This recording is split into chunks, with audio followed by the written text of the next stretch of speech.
Olá pessoal, seja muito bem-vindo a mais uma videoaula do Legale. Obrigado por você estar aí nos acompanhando, muito contente, muito feliz pela oportunidade e honrado de poder falar com vocês hoje sobre um assunto que é a minha paixão. Eu adoro falar de contabilidade. É a minha formação há mais de 20 anos, né? Há 20 anos atrás comecei a trabalhar no escritório de contabilidade na cidade de Itaquaquecetuba.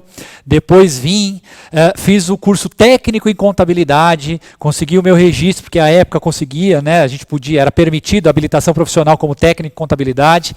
Posteriormente fiz bacharelado, enfim, todas as minhas especializações que daqui a pouquinho eu vou contar. Claro, antes de mais nada, eu vou me apresentar. Meu nome é Daniel Balck, venho aqui para falar desse assunto, como eu disse para vocês, de extrema importância, e principalmente para a classe, né, de advogados, porque muitos advogados não têm o menor conhecimento ou nem sabem para que serve a contabilidade. Aliás, não só os advogados, né, outras classes também. Eles acabam pensando, contabilidade, será que é de comer? Não é de comer, não. A gente vai explicar aqui para que serve, há quanto tempo existe. Então a gente vai falar desde a história lá atrás, né, onde tudo começou. Nós vamos falar da evolução da contabilidade, nós vamos falar da contabilidade moderna, dos relatórios que são apresentados, o que o fisco obriga, o que o fisco não obriga, enfim. Vamos comentar tudo hoje aqui nessa videoaula, tá? É muito importante, não saia daí, porque vai ser uma coisa muito didática, vai ser muito bacana, porque nós vamos falar de contabilidade para não contador. Né? Aliás, o título da videoaula é esse, né? Contabilidade para não contador.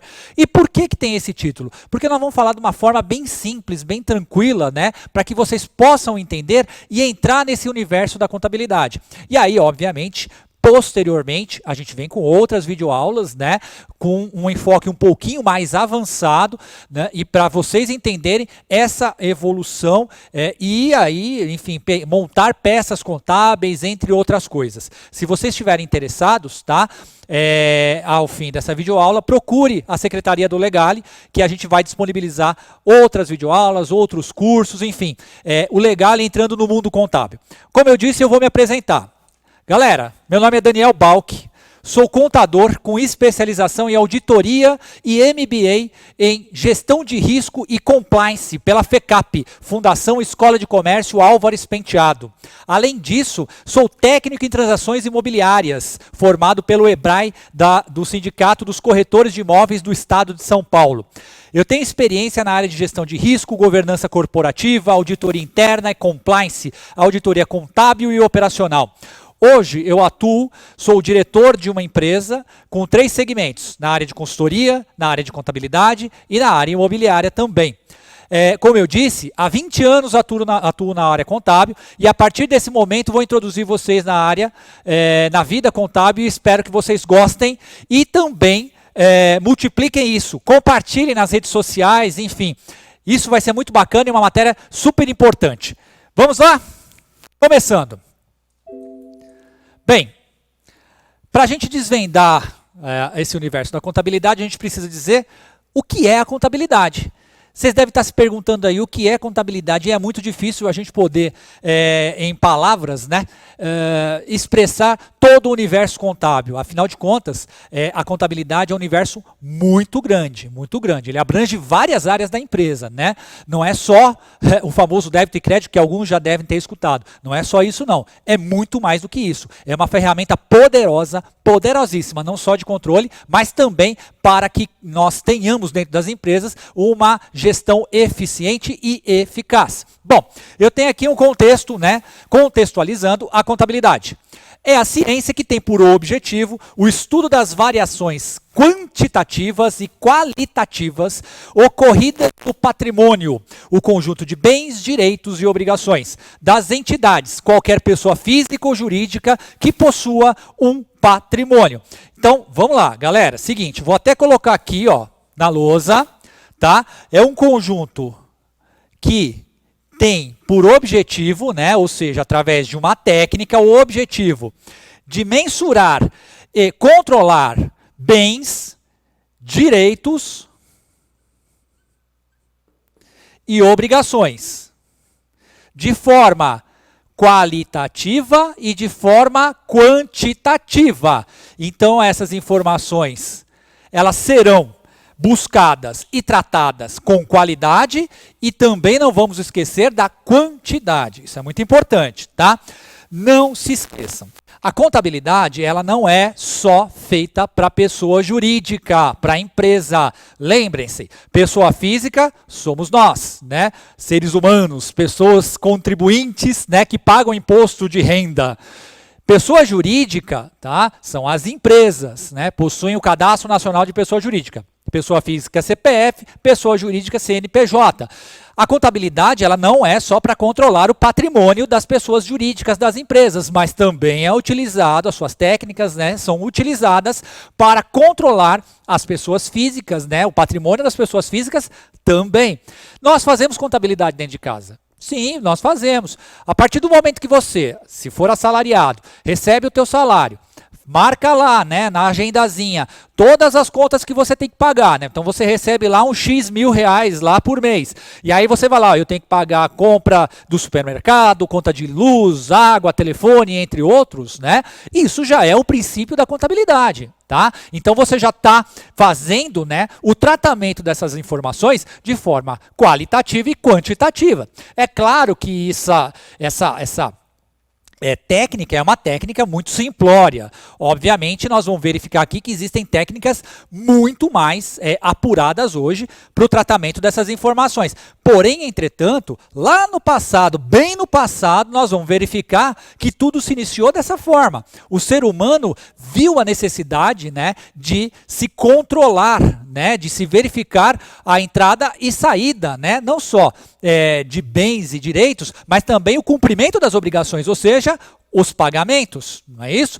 Então eu só não quero que vocês esqueçam aqui, no quadro, gente, eu coloquei aqui, ó, bens, direitos e obrigações, tá? Só não gostaria que vocês se esquecessem disso, porque é o conjunto dos bens, direitos e obrigações que iniciamos a contabilidade. Então vamos lá, vamos seguir adiante? Olhando aqui, olha só que legal, que bacana, né? Eu até fiz aqui, né? Coloquei um quadrinho, espero que vocês consigam ver aí, né? De uma figura medieval, tá? Né? Um desenho medieval que eu peguei na internet, né? E um barbudinho perguntando para o carequinha quanto custa, né? Então, a partir daí, a gente já verifica a necessidade, ou seja, o carequinha aqui, ele tem um produto, né? Que ele quer ofertar, oferecer ao barbudinho. E o barbudinho, obviamente, pergunta quanto custa, o que vai ser, como vai ser, né, para que ele consiga adquirir esse produto. Na época, nós não tínhamos dinheiro, né, não circulava dinheiro. Porém, nós tínhamos outras formas, né, que eram utilizadas no lugar da moeda, como ouro, ou até mesmo troca, né, troca de animais, enfim, que era muito comum à época, tá certo? Voltando aqui para o nosso slide. Bom, olha que interessante, a origem da contabilidade está ligada à necessidade de registros do comércio. Tá? Então, o primeiro lance, aí, a primeira necessidade do ser humano, né, do homem moderno, foi justamente o início da comercialização. Então, veja, o registro do comércio foi que startou aí a necessidade de se pensar em controles. Há indícios, olha só que legal, gente, de que as primeiras cidades comerciais eram dos fenícios. Então, a gente remete isso a muito, mas muito tempo atrás. Olha só, fenícios aqui, olha, você bota tempo nisso aí, tá?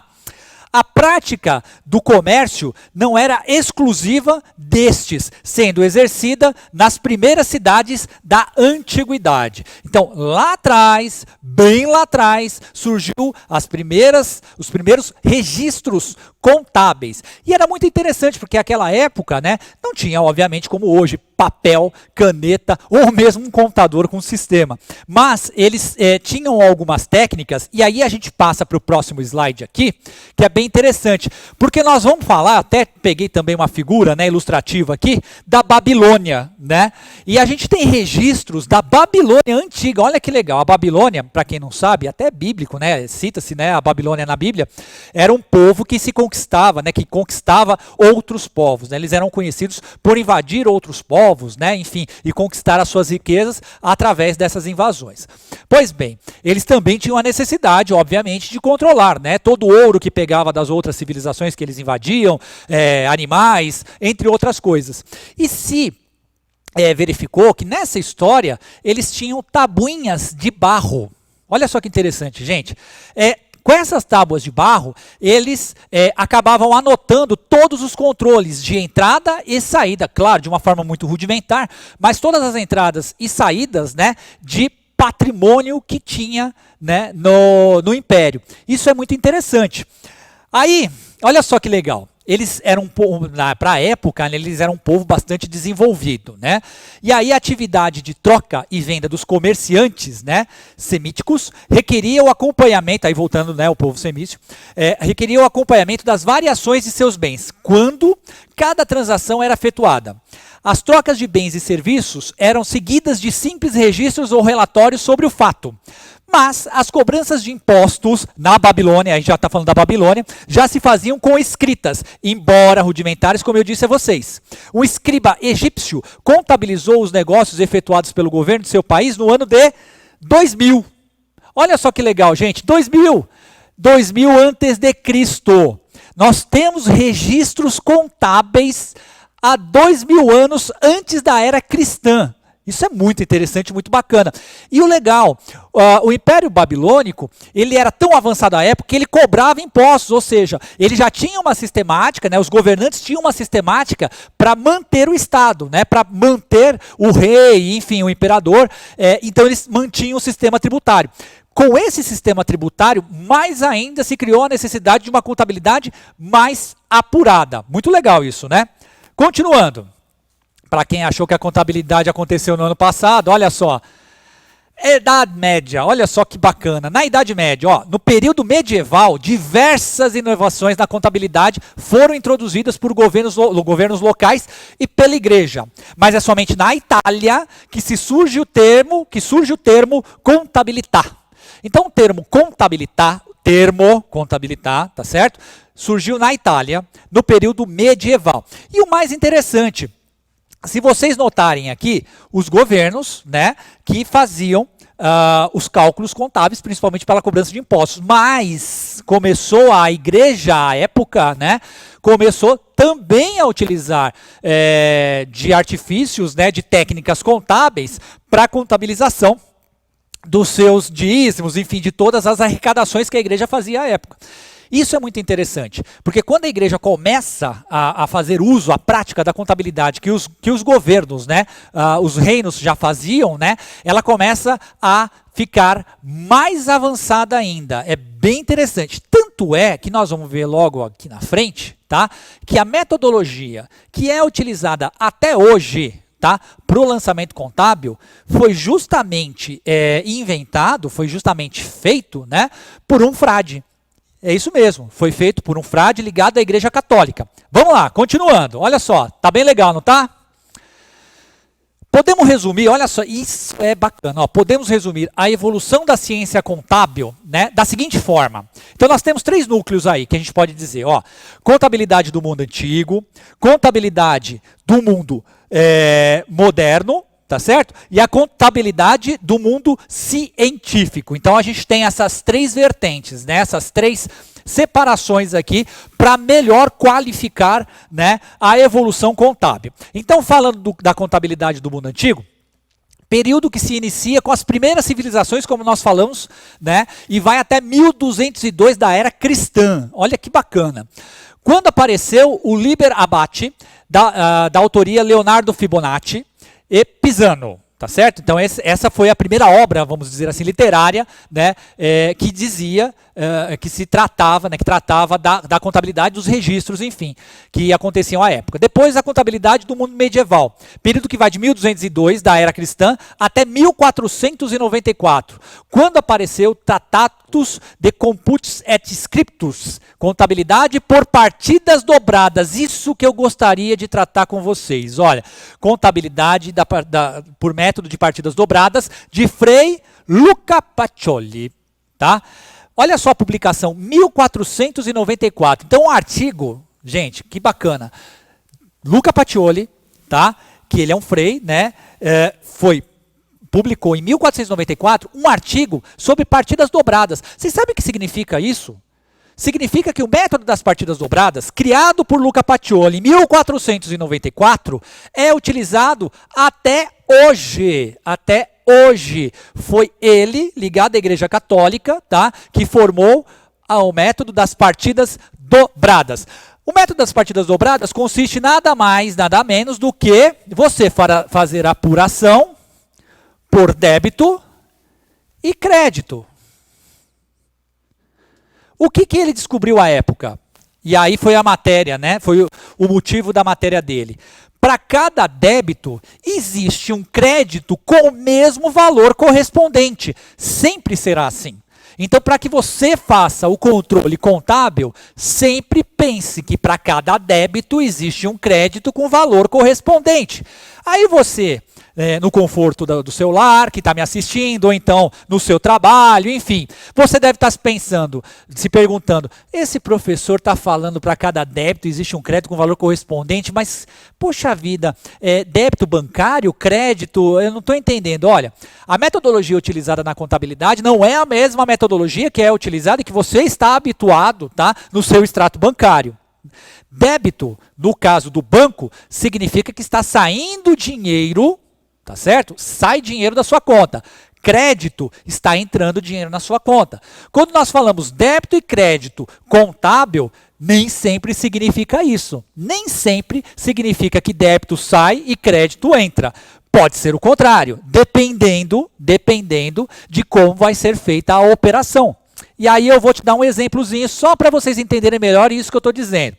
Então falamos de débito, falamos de crédito. Perfeito, muito bem. Vamos imaginar que eu comprei um automóvel à vista. Comprei um automóvel à vista, muito bem. Se eu comprei esse automóvel à vista, significa que, muito provavelmente, eu utilizei o quê? Dinheiro, tá certo? Se eu utilizei dinheiro e existe o carro, opa, dois elementos aí. Então faz sentido o que o Luca Pacioli falou no método das partidas dobradas. Se para cada débito existe um crédito de valor correspondente, para eu adquirir o carro, eu preciso ter o dinheiro para adquirir esse carro. Esse carro custa 40 mil reais. Pois bem, eu tenho que ter 40 mil reais para adquirir esse carro.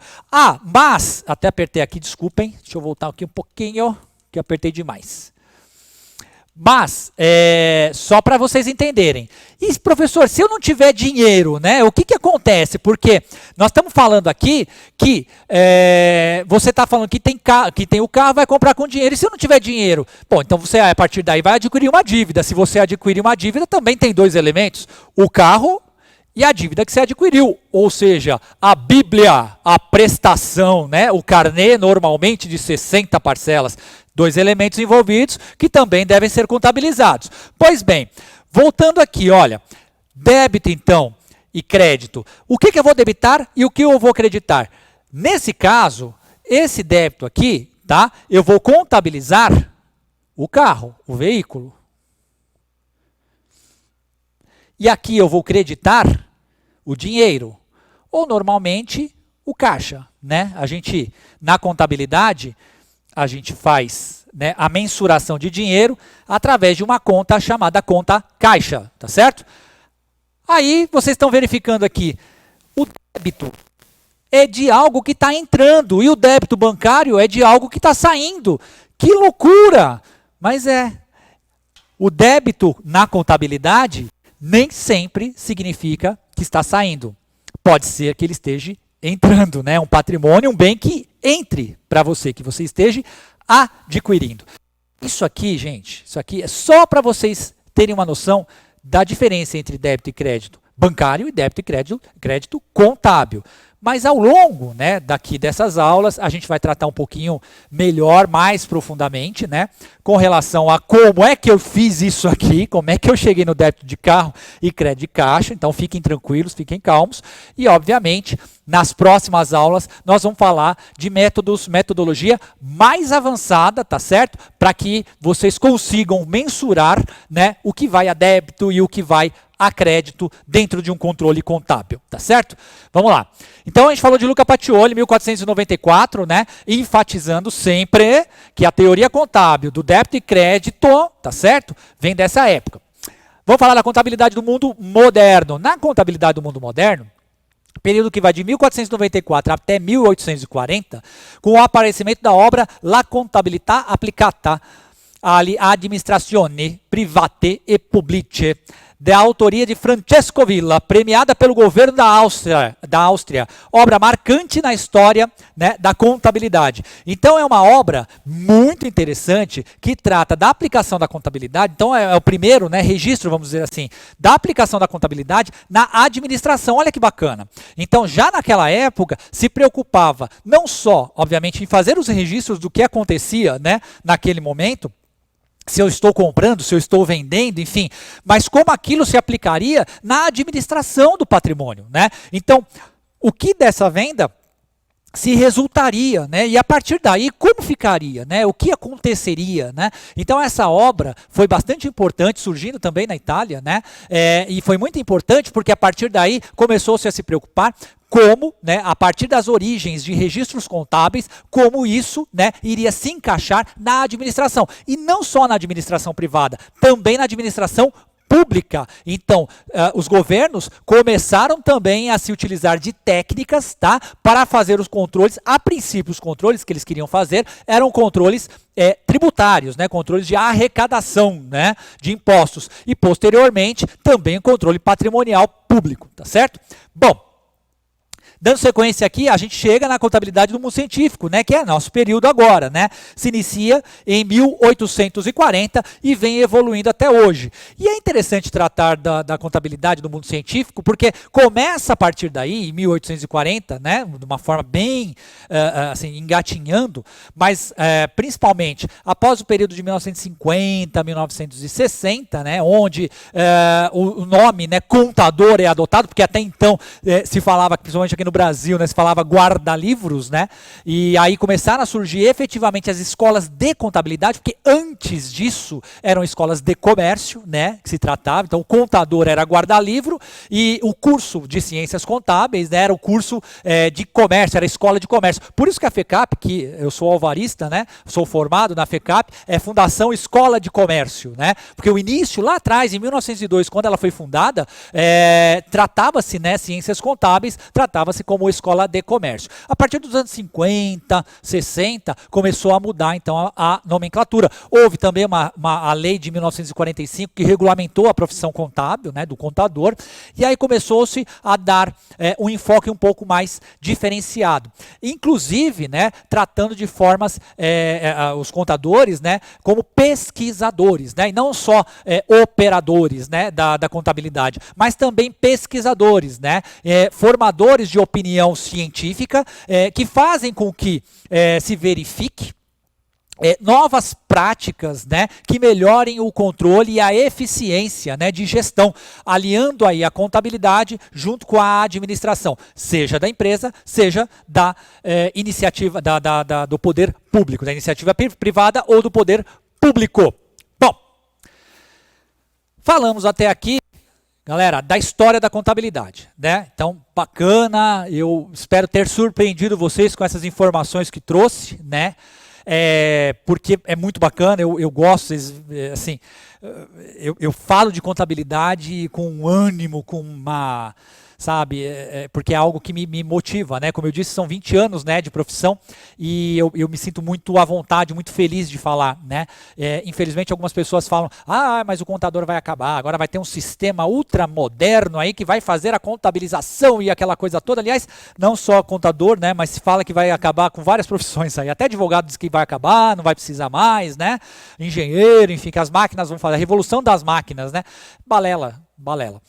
Todas as profissões sempre vão existir, até porque nós precisamos empregar capital intelectual. As máquinas não fazem nada sozinho, não existe um sistema que faça sozinho, sem, obviamente, a intervenção do homem. Toda a expertise, toda a evolução vem daqui, vem do cérebro. Impossível pensar que qualquer profissão acabe, né? Muito pelo contrário, nós vamos evoluir. E cada vez mais, né? Não só o contador, estou falando hoje, né, porque o tema do curso é contabilidade, mas outros também vão evoluir no sentido de investir e empregar mais capital intelectual. Não se esqueçam disso. Bom, vamos falar aqui o seguinte, ó, de demonstrações contábeis, tá? E os aspectos gerenciais também que elas podem ter. Porque assim, muito se fala, gente, que a contabilidade, mas a contabilidade ela existe por causa do governo. O governo exige, né? Ele quer saber o que acontece na empresa e por isso que ele exige a contabilidade. Não é bem assim. O governo, obviamente, quer saber a parte dele, quer que as empresas ou as pessoas físicas, né, prestem contas. É óbvio, né, para ter um controle maior e melhor da arrecadação. Isso não tenha dúvida. Mas não é só por isso, não. A contabilidade tem um papel importantíssimo, fundamental para a tomada de decisão. Não só para os controles, né, mas também para a tomada de decisão. Para um planejamento estratégico. Como que a empresa vai, né, trabalhar nos próximos 6 meses, 1 ano, 2 anos, né? O que vai ser realizado, né, a curto prazo, a longo prazo. O que vai ser exigido a curto ou a longo prazo. Então a contabilidade tem ferramentas que auxiliam, né, o gestor a fazer esse pensamento, a programação, lembrando que é obrigação da empresa, né, um dos conceitos principais e fundamentais de qualquer empresário ou administrador, garantir a perenidade dela. Porque se o administrador não tem responsabilidade na gestão, ele obviamente vai fazer com que a empresa feche. E isso é considerado crime, irresponsabilidade, malversação do dinheiro dentro da empresa é crime e ele vai ser punido por isso. Por isso, a contabilidade é importante, a utilização dela é fundamental, tá certo? Bom, voltando aqui, olha só. Eu separei algumas coisas aqui na nossa aula para vocês entenderem um pouquinho do que a contabilidade, quais são, né, as ferramentas que ela usa, que ela utiliza, né, para poder demonstrar, né, aos usuários da informação, e eu gostaria de frisar isso, gente, usuários da informação, quem utiliza a contabilidade, né, são usuários da informação, por isso que eu costumo dizer que o contador, não só o contador, claro que o advogado também, enfim, mas o contador especificamente, porque nós estamos tratando desse assunto, é profissional da informação, ele tem uma responsabilidade muito grande, porque ele dá a publicidade, né, a quem é de direito, a quem precisa se utilizar dessa informação, ele dá a publicidade da atual situação do patrimônio da empresa, né? Se ela está com saúde ou se ela não está com saúde, se de repente ela está um pouquinho, né? Está meio bambeando, enfim. Então, qual é, né, dentro do mercado, como ela está seguindo, né, os caminhos dela? Quem vai dar toda essa tradução, quem vai dar essa publicidade, como eu disse, é o contador e as ferramentas, né, e os relatórios. Primeiro relatório que a gente verifica aqui, ó, balanço patrimonial. E é interessante, gente, porque veja só, eu fiz questão de frisar aqui, ó, se vocês olharem, tem a visão contábil e a visão gerencial. Por que eu coloquei visão contábil e visão gerencial? Porque a contabilidade, ela pode ter 2 viés. O primeiro, que é o contábil, mesmo propriamente dito, linguagem técnica, tá? Através das normas brasileiras de contabilidade, através do Código de Ética do Contador, através da legislação pertinente, Código Civil, a Lei 6.404, a Lei 11.938, enfim, eu posso ficar até amanhã dizendo aqui as legislações, né, pertinentes, né, para que a gente tenha uma visão contábil, ou seja, a prestação de contas, né, não só para o governo, mas também ferramenta utilizada na administração. E a visão gerencial. A visão gerencial não é que ela é menos técnica do que a contábil, muito pelo contrário, é tão técnica quanto. Porém, o enfoque dela é diferente, ele é mais administrativo, tá, do que propriamente contábil. Então, são as ferramentas da contabilidade sendo utilizadas e adaptadas para a gestão da empresa. Então, todo relatório contábil vai sempre ter 2 visões. A visão contábil, propriamente dita, técnica, e a visão gerencial, técnica também, mas muito mais voltada para a administração da empresa. Então não se esqueçam, balanço patrimonial. Segundo, demonstração do resultado do exercício, DRE. Esses 2 relatórios aqui, ó, anuais. Depois, demonstração do lucro ou prejuízo acumulado. Isso é muito importante. Demonstração dos fluxos de caixa. Demonstração do valor adicionado. Notas explicativas. Pareceres e relatórios e os controles internos como garantia da veracidade da informação. Esses controles internos, eles são importantíssimos porque os usuários da informação, né, ou mesmo os leigos que pegam aqueles balanços que são publicados em jornais e eles ficam pensando assim, mas é baseado em que o profissional coloca essa informação? Né? Há uma dúvida, obviamente uma dúvida. Então esses relatórios auxiliares fazem a amarração nos dois principais aqui, nos dois primeiros, tá?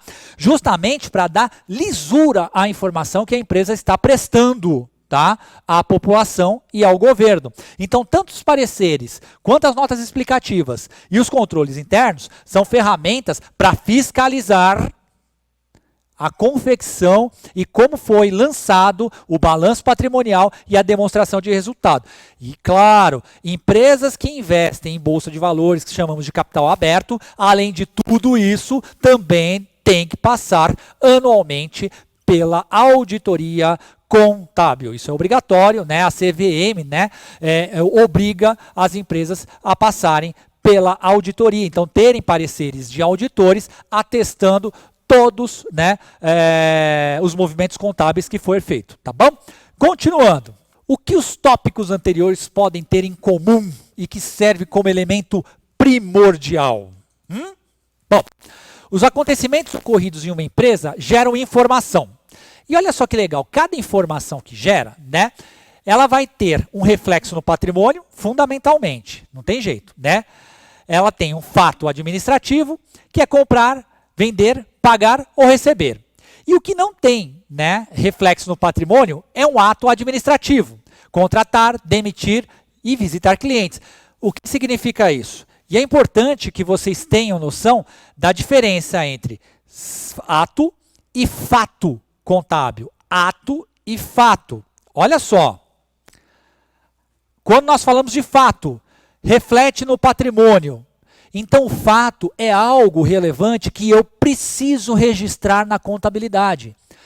Vou pagar uma conta, é um fato. Vou comprar um carro, é um fato. Vou pagar impostos, é um fato. Vou pagar funcionários, é um fato. Isso é obrigatório registro na contabilidade. Não se esqueçam, ato contábil ou ato administrativo, sem reflexo no patrimônio. Ah, vou confeccionar então um contrato. Eu não preciso registrar na contabilidade, não vai ter uma movimentação no patrimônio. Ah, eu vou visitar um cliente.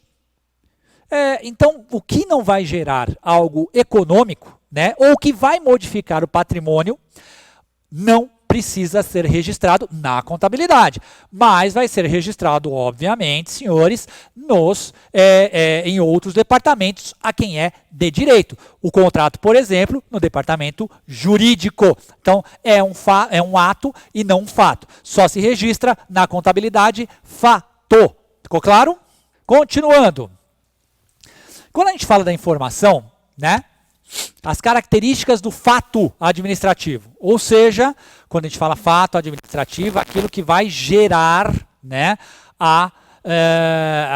o registro contábil. Então, lembrando sempre, desde quando nós começamos lá a falar da contabilidade, que ela faz a identificação das variações patrimoniais de forma quantitativa e qualitativa. Lembram-se disso? Olha eles aqui de novo, ó. Informação qualitativa, quantitativa.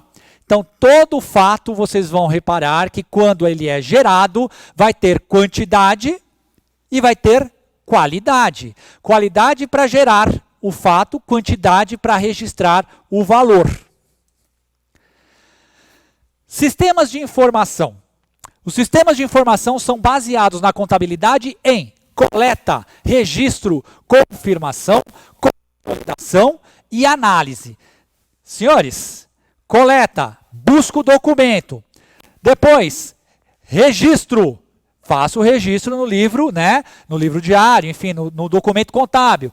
Confirmo. Eu verifico que se aquele documento ao qual originou o registro, ele efetivamente é um documento válido. Ou seja, uma nota fiscal, por exemplo. É uma nota fiscal? Então é um documento válido. Ah, é um recibo de pão. Não é um documento válido, então não pode dar base. Só vai gerar fato se houver um documento comprobatório desse fato.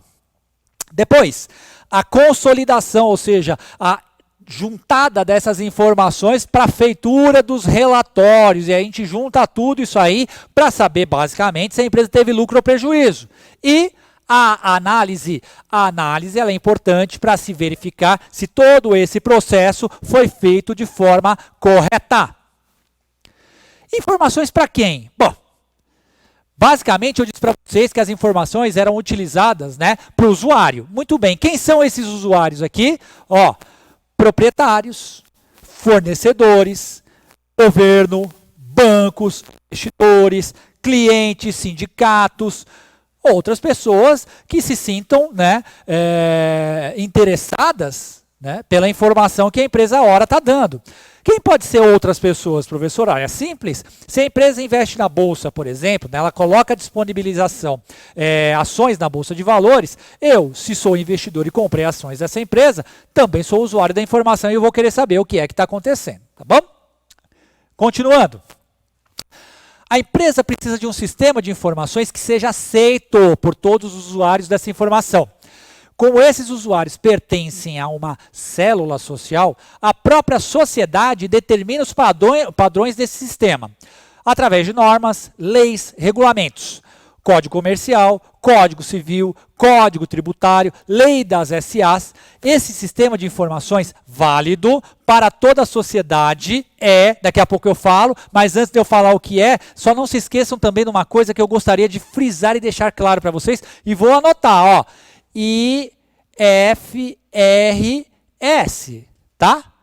Não vou me aprofundar, mas só vou explicar que o IFRS é um sistema de informações consolidado, tá certo?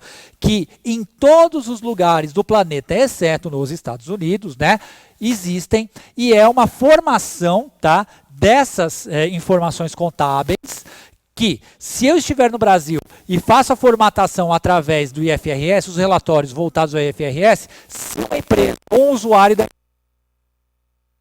ele vai entender. Se ele estiver um outro profissional na França, também irá entender. Então, é como se eu tivesse formatado essa IFRS para que o mundo entenda as informações contábeis. E eu disse exceto Estados Unidos, porque os Estados Unidos são o único país no mundo que ainda não praticam o IFRS, tem uma metodologia própria lá, tá certo? De informação. Bom, vamos seguir? A contabilidade possibilita, por meio de suas técnicas, o controle permanente do patrimônio. Livro de registro da informação contábil. Então é isso que eu estava dizendo, o sistema de informação válido para toda a sociedade é o livro de registro da informação contábil. Então, qual é o livro? Livro diário, livro razão, balancete. Excetuando o livro diário e o livro razão, que são escriturados diariamente, o balancete é um relatório mensal. E esse relatório mensal, chamado balancete, ele acaba também desencadeando a feitura do balanço patrimonial, que é anual, da demonstração de resultado do exercício, do DMPL, que é a demonstração das mutações do patrimônio líquido, do demonstrativo de fluxo de caixa e por aí vai. Tá? Então, os livros de registro contábil, tá, são a ferramenta que a sociedade exige e pede para que dê validade a todas essas informações. Não se pode registrar nada nos livros contábeis sem que documentos idôneos comprovem a veracidade do registro. Então, uma auditoria contábil, por mais simples que ela seja, a primeira coisa que ela vai identificar se os documentos que geraram aqueles registros são documentos idôneos, não são documentos falsificados ou documentos que não valem como prova. Como eu disse, a diferença entre uma nota fiscal, por exemplo, e um recibo de papelaria, um recibo em papel de pão. Tá? Isso não pode ser registrado. Olha só, informação é um fato contábil. Ela fica aqui processada, torna relatórios padronizados para tomada de decisão. Isso tudo faz parte de um sistema que chamamos de sistema contábil para que os usuários façam a utilização dessa informação, incluindo a gestão da empresa. Demonstrações financeiras. As demonstrações financeiras ou demonstrações contábeis, que são a mesma coisa, é importante salientar, viu? Demonstração financeira, demonstração contábil. Muita gente pensa assim, eu vi ali no jornal, está escrito demonstração financeira, então não tem nada a ver com a contabilidade. Balela, tem tudo a ver, é a mesma coisa, tá? Bom, vamos lá. Demonstrações financeiras ou demonstrações contábeis são relatórios elaborados com base na escrituração mercantil mantida pela empresa, né? Dentro dos livros que nós já falamos aqui até agora. Tem a finalidade de apresentar aos diversos usuários da informação, né, principalmente de natureza econômica e financeira, relativas à gestão do patrimônio ocorrida durante um exercício social. Exercício social, gente, só para a gente entender direitinho, corresponde ao dia 1º de janeiro de um ano e vai até 31 de dezembro deste mesmo ano, tá? Exercício social, né? Ou seja, a contabilidade, ela é iniciada no 1º dia do ano e findada, terminada no último dia do ano. Então, continuando aqui. As informações de ordem econômica dizem respeito ao fluxo de receitas e de despesas, evidenciando os lucros ou os prejuízos. As informações de ordem financeira referem-se ao fluxo de caixa, entradas e saídas de dinheiro. A contabilidade não gera só controle financeiro. O controle financeiro é obviamente controlado, né? Enfim, cuidado pelo relatório chamado fluxo de caixa. Mas a contabilidade ela é muito mais ampla, ela não vai só se preocupar se entrou ou saiu dinheiro, mas se houve alterações, né? Como, por exemplo, para vocês entenderem melhor, existe uma coisa chamada depreciação. Então, um veículo, quando você compra, vamos imaginar um veículo, sai da concessionária custando 40 mil reais. Imaginem um mês depois. Um mês depois, esse veículo vai custar 40 mil reais? Não. E um ano depois? E 2, 3, 4 anos depois? Quanto efetivamente esse veículo ele custa? Então, assim, efetivamente, não circulou dinheiro. Mas eu tenho que contabilizar a depreciação, ou seja, ele valia 40 mil e agora vale 20 mil, supondo. Ele vale 20 mil. Então, a contabilidade também vai acompanhar, né, essa perda, né, de valor, né, agregado do produto, do carro nesse caso, tá? Então, quando nós falamos em contabilidade e falamos, por exemplo, na questão de variação patrimonial, um exemplo clássico é esse, é a da depreciação. Um patrimônio, seja máquina ou qualquer outra coisa, que a empresa tem e perde valor com o tempo. Eu tenho que controlar isso também, tá? Então, não é só a entrada e saída de dinheiro como alguns pensam, não, tá certo? Vamos falar especificamente do balanço patrimonial agora, gente. O balanço patrimonial, vou falar um conceitozinho bem bacana que talvez fique mais claro para vocês. É a demonstração contábil destinada a evidenciar qualitativa e quantitativamente, sempre, né, dessas duas formas, a contabilidade ela atua sempre de forma qualitativa e quantitativa, numa determinada data, o patrimônio e o patrimônio líquido da entidade.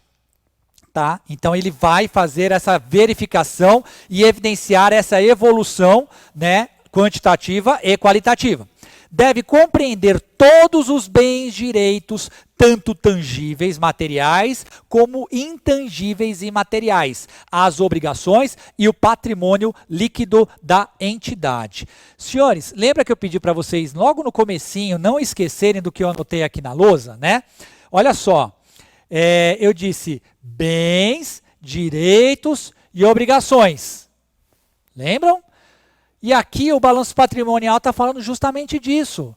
E o que seria então bens, direitos e obrigações? Para organizar a contabilidade, nós temos o ativo e o passivo. E como o próprio nome sugere dos dois aqui, ativo e passivo, né? Ativo sugere coisa boa, o conjunto de bens e direitos, e o que eu poderia dizer como um conjunto de bens? Um carro, o dinheiro, a conta bancária, o que eu posso dizer também uma máquina, o estoque, né? Tudo isso que a empresa possui vai estar contabilizada aqui, concentrada em bens, dentro do ativo, o que a empresa possui. E direitos? Direitos são situações em que eu não recebi ainda. Então vamos imaginar, eu vendi a prazo e aquela pessoa me prometeu pagar em 10 vezes. Aquilo, naquele momento, gerou um direito, o direito que eu tenho de receber aquele valor. Então, isso também é contabilizado no ativo. Então, eu vou programar, fazer o que nós chamamos de provisão e esperar receber a cada mês aquela parcela, tá certo? Então, conjunto de bens e direitos, ativo e o passivo, como o próprio nome diz, é o conjunto de obrigações, o que eu tenho a pagar, tá certo? Seja a curto ou longo prazo, cai aqui, é a coisa ruim, né? É a dívida, né? O contas a pagar, o duplicatas a pagar, vai estar aqui concentrado, tá certo? No passivo. E justamente o conceito que o balanço patrimonial nos traz é que ele faz, né, a mensuração qualitativa e quantitativa do conjunto de bens, direitos e obrigações, ou seja, ativo e passivo. Para quê? Para eu saber o quanto eu tenho de patrimônio líquido.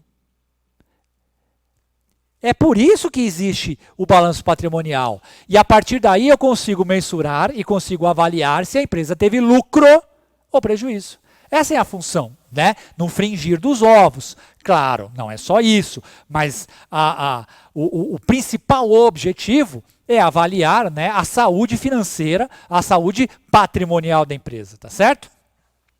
Continuando. A estrutura do balanço patrimonial, né, ela tem que observar a disciplina contida nos artigos 178 a 184 da Lei número 6.404 de 76 e da Lei 11.638 de 2007. Eu, inclusive, já citei aqui essas duas leis, né? E aí são regramentos que a contabilidade, o contador deve seguir na demonstração. Então existem regras, né? Tanto é que aqui, senhores, quando eu coloco ativo desse lado e passivo daquele lado, a lei me determina isso, a regra contábil me determina isso. Isso não é aleatório, tá? Então, numa demonstração, o ativo vai ficar sempre do lado direito e o passivo vai ficar do lado esquerdo. Ou, se você tem uma demonstração extensa, primeiro vem ativo e o passivo vem depois, tá? Então, esta regra é uma regra utilizada não só no Brasil, mas no mundo inteiro, tá bom? O balanço patrimonial, ele é composto de duas partes, ativo e passivo, que eu já comentei e já adiantei para vocês. Tradicionalmente, é apresentado gráfico, né, em um gráfico em forma de T. O lado esquerdo, como acabo de dizer, é o lado do ativo e o lado direito é o lado do passivo. Só para não confundir, eu falei direito aqui porque eu estou de frente para vocês, tá? Mas se eu tivesse de costas, né, esquerdo ativo, direito passivo, hein? Não vai confundir não, por favor, tá? Bom, o lado passivo, composto por obrigações, é patrimônio líquido, revela a origem dos recursos totais que a empresa tem à sua disposição e que estão aplicadas no patrimônio. O lado esquerdo, que é o lado do ativo, revela a aplicação desses recursos totais. Isso é, mostra em que a empresa investiu todo o capital que tem à sua disposição. O passivo, senhores e senhoras, não se esqueçam, também é considerado e também é chamado como capital de terceiros. E aí, mas por que capital de terceiros? Porque é um dinheiro que eu devo para as outras pessoas. Então, aí é capital de terceiros. Por isso o nome, né, nomenclatura, capital de terceiros. Continuando. No ativo, as contas representativas de bens e de direitos serão dispostas em ordem decrescente de grau de liquidez dos elementos nela registradas em dois grandes grupos. Ativo circulante, ativo não circulante. Grau de liquidez, ativo circulante, ativo não circulante. Grau de liquidez, ativo circulante, não circulante, grau de liquidez. O que significa isso? Significa que numa demonstração, e aí o que a gente chama essa demonstração é o princípio de uma coisa chamada plano de contas.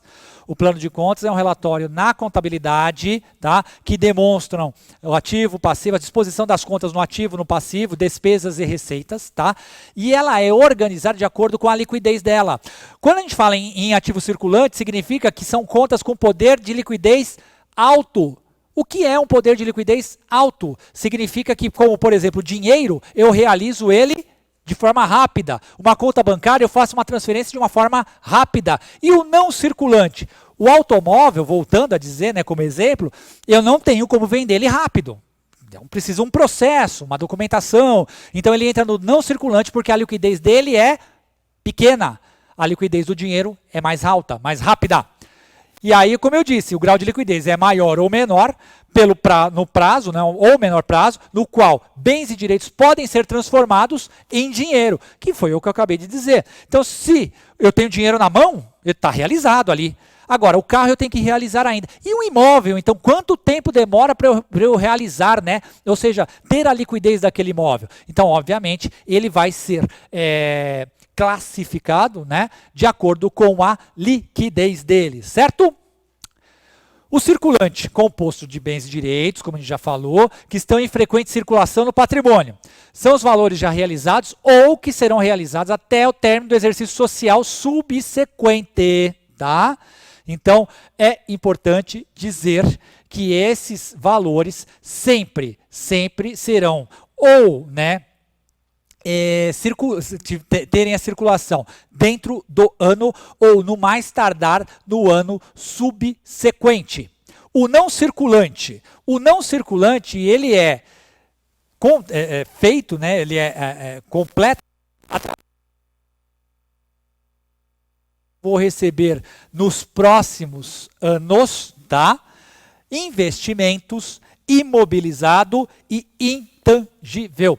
E aí entra aqui o intangível como exemplo, eu posso citar a marca da empresa. A marca da empresa é um bem intangível. Eu não tenho como pegá-lo, certo? Porém, ele tem um valor. Então, você imagina uma marca como McDonald's, Habib's, entre outros. Então, ele entra, sim, é mensurado e entra na contabilidade da empresa, senhores. Então, essa evolução, né, se aumenta o valor, por exemplo, nós vamos falar de JBS, tinha um valor astronômico, né, a marca. Agora, com todo esse escândalo, infelizmente, deu uma quedinha. Isso tudo é mensurado, né, e também transcrito na contabilidade, tá? Passivo. A parte do balanço que evidencia as obrigações e, obviamente, o patrimônio líquido. Segundo estabelece a lei, sempre baseado na lei, no passivo as contas serão classificadas nos seguintes grupos: passivo circulante, passivo não circulante, que aí é a mesma classificação, os senhores, do ativo, né? É liquidez, é grau de liquidez também a mesma coisa. Então, o que eu tenho que pagar já eu tenho que pagar lá na frente, tá? E o patrimônio líquido. O que resulta o patrimônio líquido é ativo menos passivo. Vai dar um patrimônio líquido, tá? E aí, ó, nesse caso aqui eu falei grau de liquidez, mas na verdade grau de exigibilidade. Representa o maior ou menor prazo para que a obrigação deve ser paga. Então, condição de liquidez é ativo e condição de exigibilidade é passivo, tá? Obrigações de pagar, obrigações de fazer. Sempre que falamos em passivo, é a obrigação de alguma coisa. É a obrigação de alguma coisa, entra no passivo, certo? Passivo circulante. Obrigações a fornecedores, empréstimos e financiamentos. Opa, voltando. Empréstimos e financiamentos, obrigações tributárias, obrigações trabalhistas e previdenciárias, enfim, tudo isso aqui resulta o passivo circulante. O não circulante é o exigível a longo prazo. Como eu disse, o que eu não tenho que pagar neste ano, mas eu tenho que pagar em outros anos, então ele é classificado no passivo não circulante. Seguindo, redutoras de balanço, tá? Isso aqui eu vou dar um ampassando bem por cima, porque assim é uma coisa um pouquinho mais complexa e eu vou preferir deixar isso para um curso um pouquinho mais avançado, tá? Mas as contas redutoras, só para vocês entenderem, né? Elas sempre vão ser precedidas de um sinal negativo na frente. Então, se eu estou dizendo, né, de uma determinada conta, por exemplo, uma conta ICMS, eu vou contabilizar o ICMS, tá? Uma conta redutora ela vai vir representada com um sinalzinho negativo antes do ICMS, tá? E o que ela significa? Se ela estiver do lado do ativo, significa que ela ainda não foi incorporada ao ativo. Se ela estiver do lado do passivo, idem, também não foi incorporada. Mas eu vou tratar isso num outro momento, com mais tranquilidade, prometo a vocês, num outro bate-papo um pouquinho mais avançado, tá? Mas é importante vocês saberem, é importante saberem que existem as contas de origem redutora. As aplicações de recursos, origens e aplicações. Os recursos totais que estão à disposição da entidade compreendem os capitais investidos na entidade. O passivo mostra a origem, ou seja, como a entidade os conseguiu. E o ativo apresenta a aplicação, ou seja, em que a entidade aplicou os recursos que tem à sua disposição. O total do ativo, bens mais direitos, tem de ser igual ao total do valor passivo, obrigações e patrimônio líquido. O que significa isso? Bem, Ali dissemos, né, que os recursos totais que estão à disposição da entidade compreendem os capitais investidos da empresa. Então, é meio que o passivo fiscalizando o ativo. O passivo controla as obrigações, o que eu tenho a pagar. E o ativo, ele vai comprovar, né, o que eu apliquei, né, ou seja, o valor que foi empregado e o valor que restou. E é interessante dizer que ali fala assim, ó, o valor total do ativo tem que ser o valor total do passivo.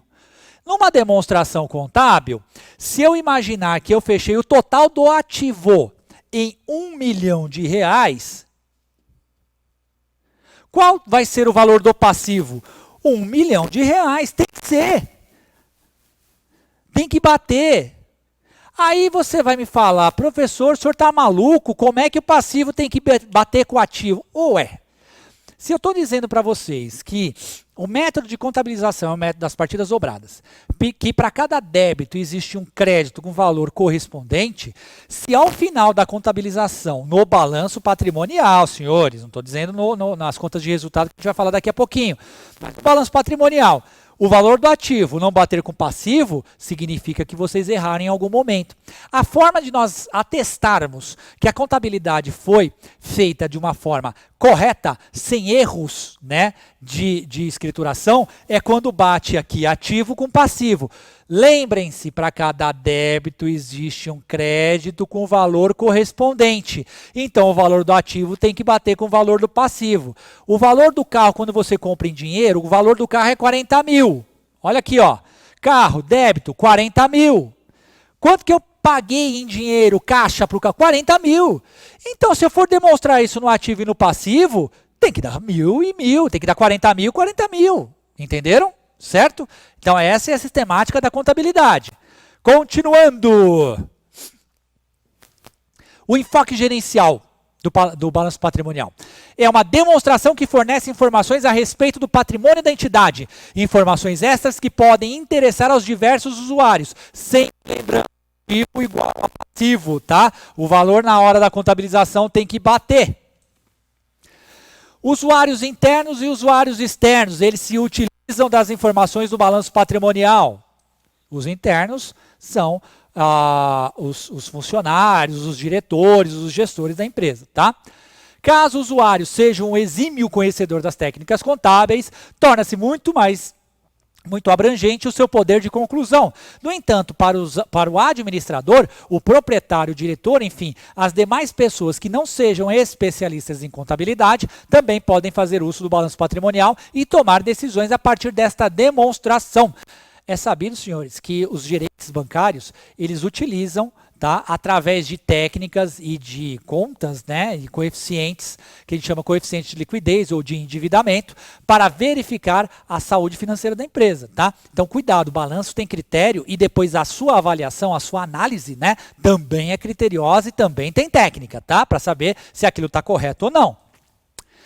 Conjunto patrimonial, já disse aqui, bens, direitos e obrigações. Equação patrimonial, bens mais direitos menos obrigações igual a patrimônio líquido. Foi o que eu disse para vocês. Ativo menos passivo vai dar patrimônio líquido. O balanço patrimonial, olha lá, já tinha mostrado para vocês na lousa. Ativo, bens e direitos, passivo, obrigações, patrimônio líquido. Ativo consiste na aplicação dos recursos à disposição de uma empresa. Passivo e o patrimônio líquido consistem nas origens dos recursos de uma entidade. Origens e aplicações do capital. A aplicação sempre está no ativo, circulante ou corrente, e no não circulante, longo prazo. Origens, terceiros, capital de terceiros, já disse para vocês, e próprios, que é corresponde ao patrimônio líquido, capital próprio ou patrimônio líquido. Essa é a demonstração. Quais as informações que os usuários internos podem conhecer a partir do balanço patrimonial? Olha só. Realizando exames minuciosos em cada uma das contas que compõem o balanço patrimonial, poderão mapear a eficiência de cada gestor responsável pelos recursos da empresa. Então, a contabilidade, ela pode trazer essa informação, sim, através do balanço patrimonial. Olha que bacana. Coletar dados, além disso, né? Coletar dados com o intuito de determinar metas a cada setor da empresa. Então, você pode sim verificar que a gente chama na contabilidade divisão em centro de custos, tá? Essa divisão, ela pode ser apurada através através do balanço patrimonial, do relatório contábil, e aí você impõe metas mais assertivas aos departamentos. Conhecendo a situação financeira da entidade, controlar a capacidade de poder e saldar os compromissos assumidos com terceiros. E estudar, ao fim, o passado e projetar o futuro da entidade. Tá certo? Controlar os investimentos efetuados no ativo em bens circulantes e em bens não circulantes. As proporções entre os capitais próprios e capitais de terceiro, o capital total e líquido à disposição da empresa, enfim, todos os aspectos relacionados com o patrimônio da entidade de acordo com o interesse do usuário. O relatório ele é bem complexo e amplo. Então, cada usuário pode querer uma fatia só. Ele não quer saber de toda a informação. Eu quero saber a capacidade de pagamento. Eu quero saber o quanto é o endividamento. Eu quero saber se essa empresa tem lucro ou prejuízo. Enfim, cada informação, né, ela pode ser apurada, extraída de uma forma, né, ou de uma forma ampla e geral, né, avaliando todos os aspectos desta empresa, dessa entidade, tá? DRE. O DRE é um relatório contábil também, destinado a evidenciar a composição do resultado formado num determinado período de operações da entidade. É uma demonstração contábil que evidencia o resultado econômico, isso é, lucro ou prejuízo apurado, lucro ou prejuízo bruto apurado, bruto, não se esqueçam, bruto, pela empresa no desenvolvimento das suas atividades durante um determinado período. Entramos agora num universo que nós não tínhamos ainda falado, que é o universo das despesas e receitas. Aqui em cima, qual é a diferença? Aqui no ativo e no passivo, eu estou tratando de contas patrimoniais. Quando eu falo do DRE, eu estou tratando de contas de resultado, despesas e receitas, ou seja, são todas as operações de pagamento ou de recebimento da empresa. Eu vendi o produto da empresa, receita, eu paguei uma conta de telefone, despesa. Entenderam? Essa é a diferença. Aqui eu trato patrimônio, de patrimônio. Aqui eu trato de resultado. Aqui eu apuro lucro ou prejuízo bruto. Eu jogo para cá e a partir das mutações patrimoniais eu chego no lucro ou prejuízo líquido operacional. Tá certo? Entenderam? Muito bem. A estrutura da DRE.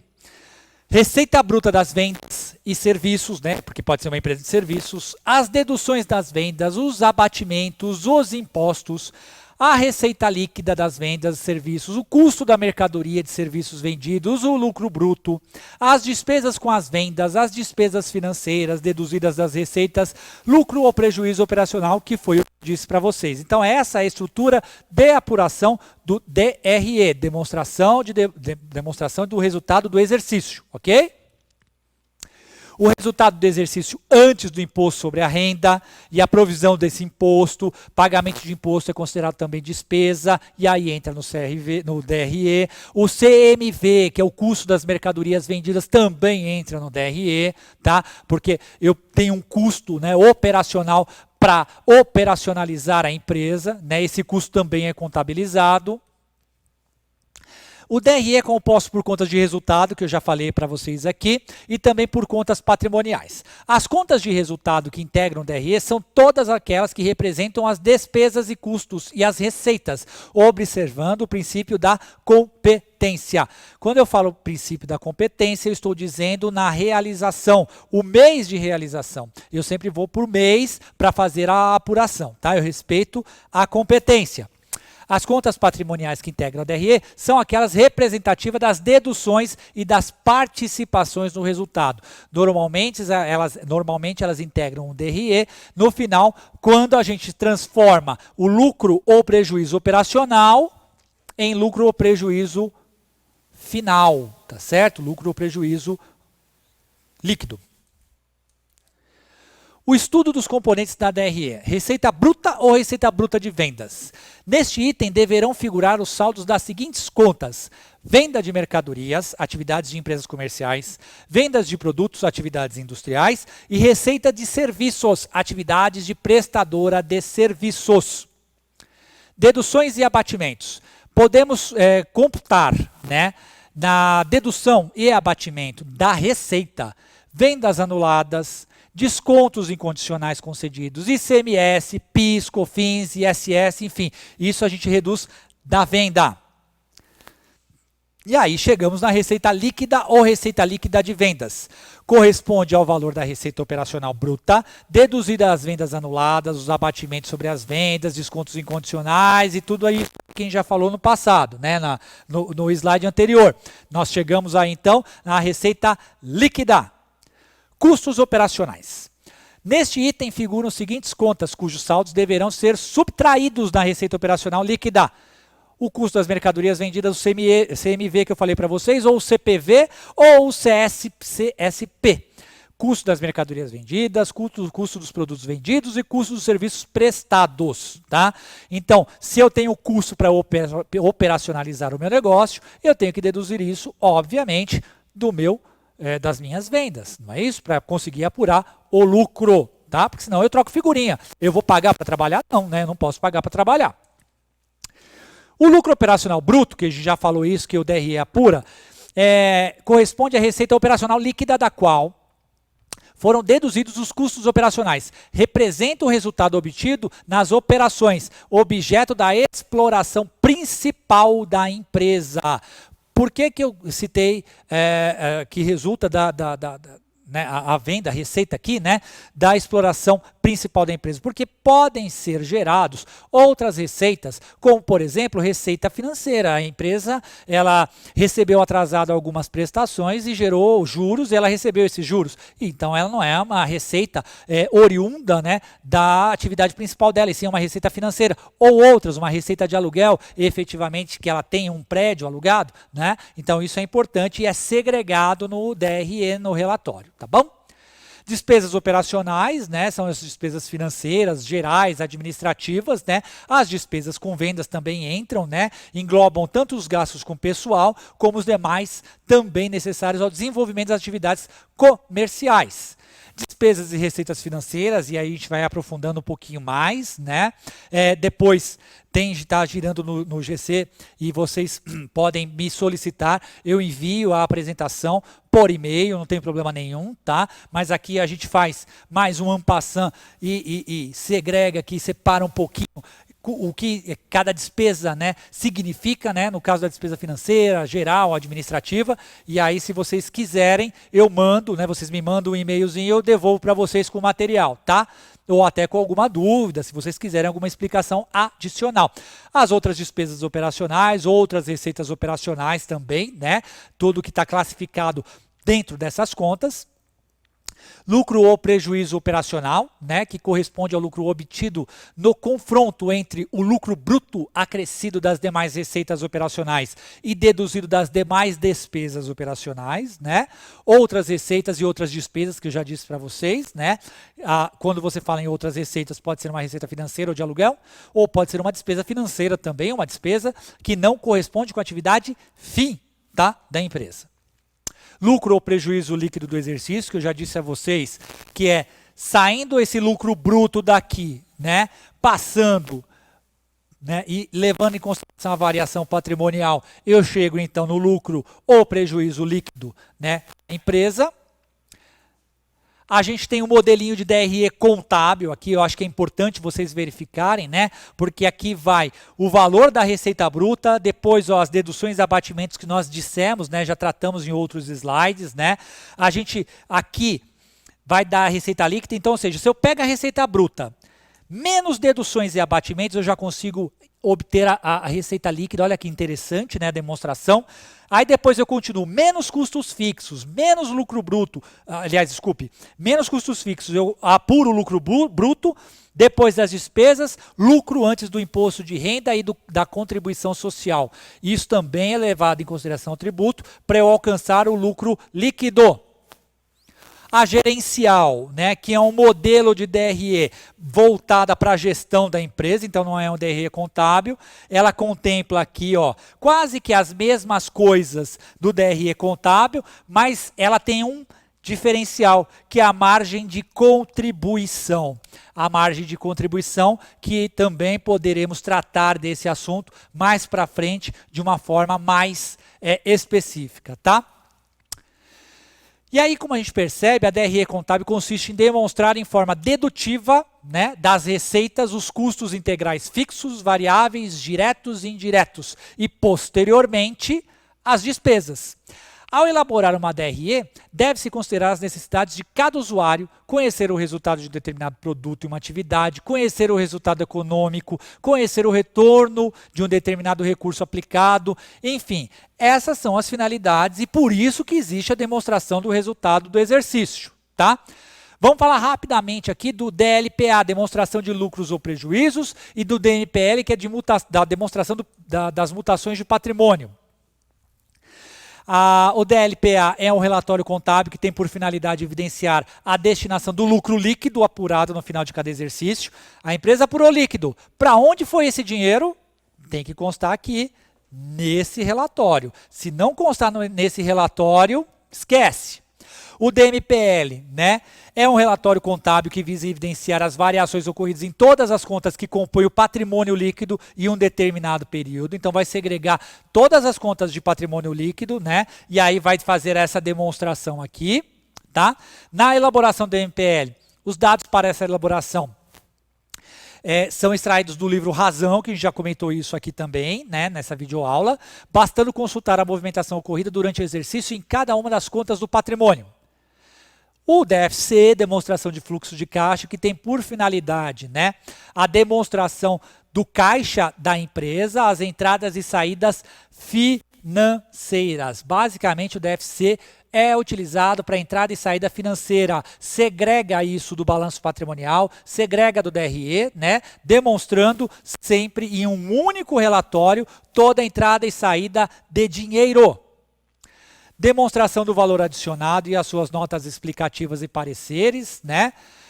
O DVA é uma das mais importantes inovações trazidas, né, pela Lei 11.638, que promoveu a alteração da Lei de Sociedades, surgiu na Europa por influência da Grã-Bretanha, da França e da Alemanha, e tem sido cada vez mais difundido e adotado por outros países, principalmente por recomendações expressas da ONU. Olha que legal.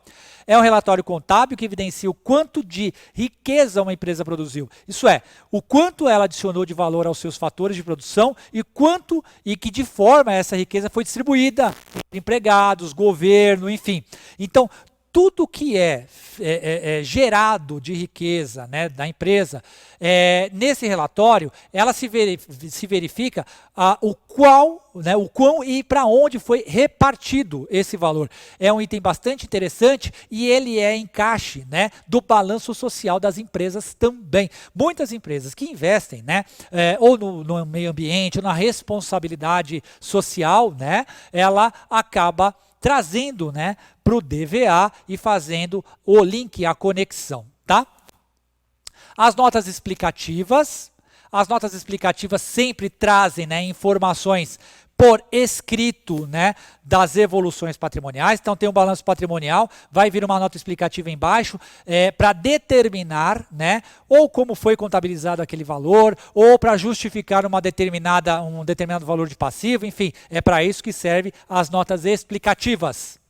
Os pareceres.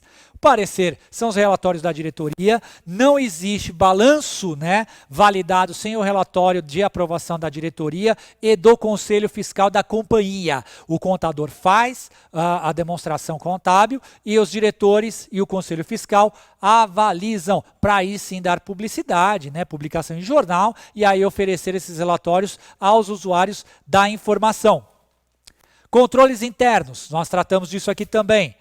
Então, dentro, né, dos fatos administrativos, né, dentro do sistema contábil, dentro dos relatórios que são gerados, né, dentro de um controle, de um sistema, a empresa ela vai fazer a verificação de como foi, né, feito as peças contábeis. Após essa verificação e a integração dessas informações à gestão da empresa, é que é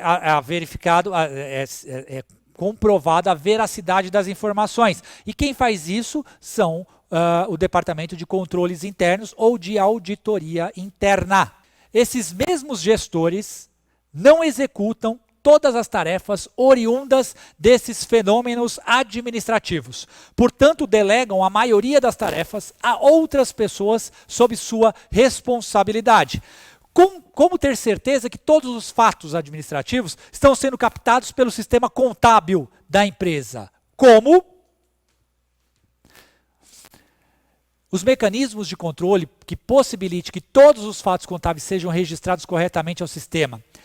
Toda a empresa, ao elaborar um sistema de controle interno, deve contar com a presença de diversos profissionais, principalmente do contador, que por sua vez deverá estruturar um plano de contas, tá? E um organograma por responsabilidades também de fundamental importância nesse processo. Ou seja, como o controle interno vai apurar a responsabilidade? Através de organizações. O plano de contas é um relatório que vai começar a organização. Além disso, o organograma da empresa. Quem é o responsável por fazer os relatórios contábeis, por fazer análise e depois por fiscalizar. Então isso tudo tem que estar demonstrado e muito bem demonstrado. A segregação de funções é muito importante. Os documentos hábeis, né, ou seja, garantir a idoneidade da documentação, também é um passo importante para que os relatórios contábeis tenham, né, força jurídica. E é só, pessoal. Por hoje a gente encerra. Espero que eu tenha, elucidado alguns pontos. A matéria é bastante intensa, bastante importante. Tem muita coisa a se tratar ainda, né, de contabilidade. Como eu disse, assuntos que vão caminhando um pouquinho mais para uma coisa mais... aqui é básico, a gente está indo para uma coisa um pouco mais... avançada, né? E espero que vocês tenham gostado. Caso queiram, como eu disse, né? Vocês acompanharam aí o meu e-mail, tem o meu WhatsApp, queiram entrar em contato, fiquem à vontade. Caso queiram mais informações, a secretaria da nossa faculdade está à sua disposição. Logo vou interessantes e importantes para a carreira de vocês. No mais, agradeço mais uma vez essa oportunidade. Fiquem com Deus e até a próxima, pessoal.